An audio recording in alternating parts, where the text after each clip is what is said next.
2025 is about to take a bow. It is definitely a year that many Nigerians will love to hate, depending on what side of the sun you are positioned. For a significant number of the masses, the year will be remembered as a period in our national history when human lives didn't really matter. Nigerians were at the mercy of bandits and terrorists in the northeast and northwest, the Fulani herdsmen in the north central, unknown gunmen in the east, and then kidnappers every other place.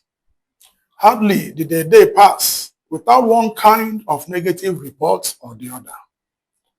Towards the year end, bandits who had begun a steady move towards the south unleashed their bile in Kwara State, Niger State, Kebbi State, and in the Borno-Yobe hotbed of Boko Haram.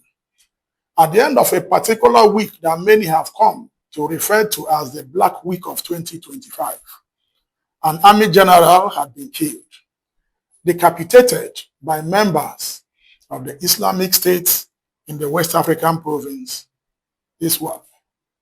Over 20 girls were kidnapped from a secondary school in Kebbi State. The kidnappers struck hours after the army withdrew its soldiers from the school, despite credible intelligence reports.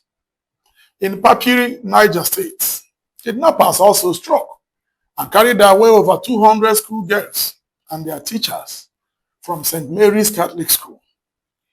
Then in Kwara State, during a live church service in a local church, which was being live streamed, bandits attacked, killing some members and taking along so many others. The world watched horror real time, thanks to technology. There were deaths of priests in Kaduna State and other dastardly acts in a nation where life had lost its essence and where people were asked to bear with the government always. While evil rolled on, the government was immersed in politicking. Governors decamped to the ruling party APC with the speed of light, while praising President Tinubu as the best thing to happen to Nigeria since the end of the colonial rule. It became clear that governments had all but abdicated their responsibility. Section 4 of the 1999 Constitution that set the tempo for the reason of existence of government had become moribund. The politics of 2027 took over national discourse. Having no other place to go, Nigerians resorted to prayer. Then, just like a drunken passerby who meddled where he was not welcome, the US President, Donald Trump Jr., suddenly woke up with Nigeria on his lips. He tweeted that the disgraced nation had permitted genocide against Christians for far too long and threatened to take action if nothing was done. His war secretary, Pete Hegseth, echoed the threat and outlined possible action points against the invaders. Like a man aroused from the sleep, the Nigerian government rallied.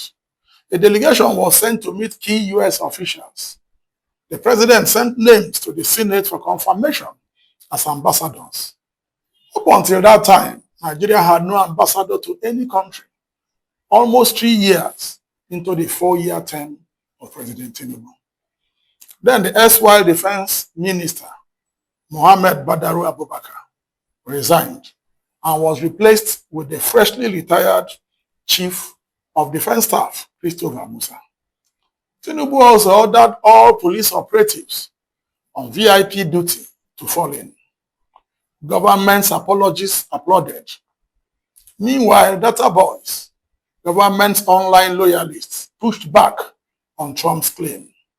The argument was not about people being killed. It was the name given to it. They repaired the word genocide. Meanwhile, erstwhile responsible elders and public officials denied the genocide appellation. From Bishop Hassan Kuka to Benue Governor, Reverend Father Hyacinth Alaya, and many others, it was recanting and denial. It wasn't genocide. It could be anything else.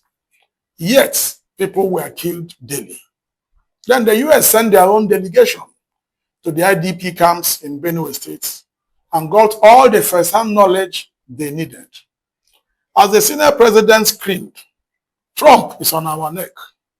It is important for Nigerians to know that whether the US will strike targets in Nigeria or not, this is an opportunity to hold this government to account and not let this evil continue in 2026, while politicians continue with their permutations about 2027. Trump's call has become a jolt needed for this government to get back to the most basic of governance, that is the safety of lives and property of Nigerians. So even as data boys keep applauding recent political steps towards fighting banditry and terrorism, it's our clear intention in this series to reel out bold and sincere steps that this government must consistently take, even as we turn the corner into 2026 and beyond in this fight against banditry. The action points, which we will begin to unveil in the next part of this series, are such that, if boldly and sincerely engaged by this government, banditry and allied crimes will be a thing of the past. Stay with us. Our socials as Arafat Aid are available and you can follow us. We also like you to like, comment, and share. My name is Ben Abraham, and this is Criminal Justice Focus. Thank you.